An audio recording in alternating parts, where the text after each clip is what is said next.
Already. You guys are ready. Great too. That's great. Everybody's great. We're great. What was the mood this morning after things got that last time? Very, very positive. A strong intent to work together, to understand it's a process, to be patient, but to look at where we're going wrong. And a very healthy film session. A lot of conversation, a couple really helpful discussions, to try to bring some clarity to some of the coverages that we're breaking down on, both with regard to new coverages to fit our personnel and the way we do things in the past, with our new personnel and just demonstrating the details, right? The details of our defense are everything. And every time we're together and every time we play a game, we learn a little bit more, by being in these practice situations. They're not the practice situations, it's the game we're trying to win. But each time we're out there, it's more experience in our system.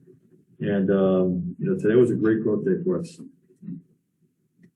You guys obviously had different ways that the frustration came out as a group last night. And I think the numbers show you guys missed 12 layups. And because you guys have such a high standard of what you expect out of the group, and then you fail to execute like a simple play, is that something that can snowball? Do you think that had any impact on the mentality of the team last night? Well, yeah, when you're executing well and getting the shot you want and missing it, and all of a sudden the scoreboard, the deficit keeps growing, it certainly adds to the frustration. And so I think all those things contribute. But again, you look at the hindsight of the plays that we did execute really well. Didn't get the payoff. Sometimes there's going to be games like that. But against a team like Phoenix that has continuity and been in the finals last year, the margin for error is very slim. So you can't afford that, and you can't, the miscues at the rim, and you can't afford, to let it cloud your focus.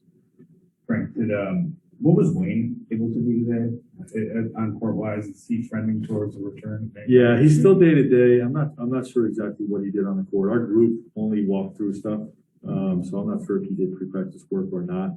But he'll be out tomorrow again, and hopefully sometime next week he'll return. But he's still day to day. Okay. Just in terms of household, we didn't see the White out there. Was he at practice today? Yeah. You mentioned a couple of days ago that you weren't necessarily committed to this starting group, and then you started them again the second game. How do you evaluate them through 2 games and kind of moving forward? Are you planning on sticking with the starting group, or are you still considering other options? After each game, we'll consider each option, and I'm not going to release who we're starting tomorrow yet. But there's some good and some bad, with that group. And what we have to evaluate, where I'm trying to evaluate is, the areas that are bad, a lot of them are correctable, in terms of execution with that group, that could have that group be more successful, more than, just like fundamentally they don't fit together because of whatever skill set, shooting, size, like speed, all those types of things.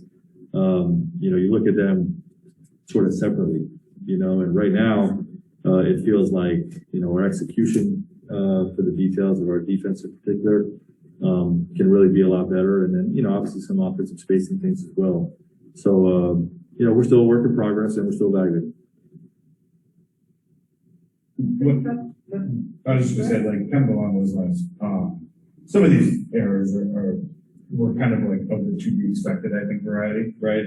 We talked about adding different players, these guys and stuff like that.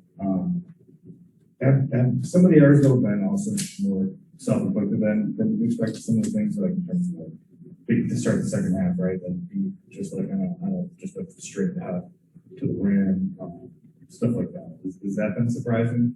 Not really. That's Brown will get beat by that from time to time. He's very locked into the ball, and sometimes he gets beat. That's not something that's abnormal for us, quite frankly.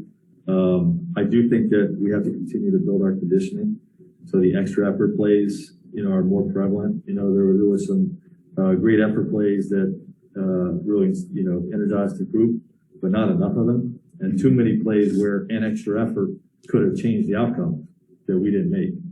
But I think it's early in the season and we got a veteran group that is still getting their legs under them, so it's that and the rhythm time. You talked about the extra effort plays. LeBron had that chase down play on Cam Johnson, where he challenged at the rim and ended up forcing the miss, but then he didn't come back offensively and they ended up getting 3 shots on that possession. How do you look at a sequence like that?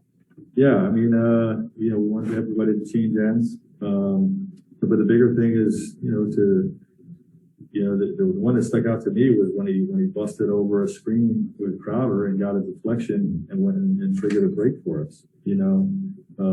Those are the things that while the rest of our guys are executing within our defense, as to where to be and where to go, can they just bring an extra level of physicality and disruption, to their defensive mindset.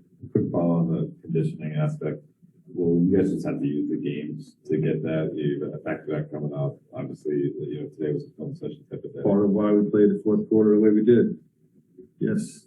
These guys got to blow it out, and work as hard as they can in these games because we're not, these are going to be recovery days, especially this week. We got the back-to-back coming up and not a lot of practice days. So, they have to use the games to play to exhaustion and to continue to build their conditioning. Thanks, Coach. Thank you.